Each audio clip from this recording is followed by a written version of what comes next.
পশ্চিমবঙ্গের প্রতিটি জেলার আলাদা আলাদা পরিচয় আছে। যেমন মালদা, মালদা মানেই আম।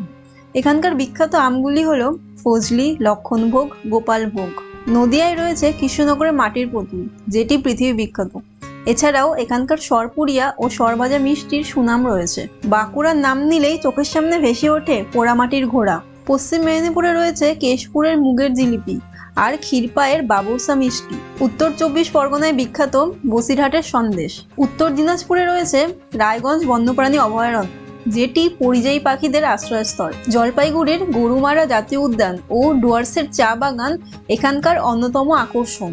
দক্ষিণ দিনাজপুরে রয়েছে প্রাচীন স্থাপত্য বানগড়ের ধ্বংসাবশেষ, যেটি ইতিহাসের সাক্ষ্য বহন করে। মুর্শিদাবাদের বালুচরী শাড়ি বিশ্বজুড়ে সমাদৃত। কোচবিহারের প্রধান আকর্ষণ হলো কোচবিহার রাজবাড়ি। পূর্ব বর্ধমানের মিহিদানা ও সীতাভোগ মিষ্টি দুটি বর্ধমানের গৌরব। আর এখানকার শক্তিগড়ের ল্যাংচা তো বিশ্ববিখ্যাত। দুর্গাপুরের ইস্পাত কারখানা পশ্চিম বর্ধমানের এক বড় পরিচিতি। এছাড়াও এটি কয়লা খনির জন্যও বিখ্যাত। আর বীরভূম বিখ্যাত শান্তিনিকেতনের জন্য।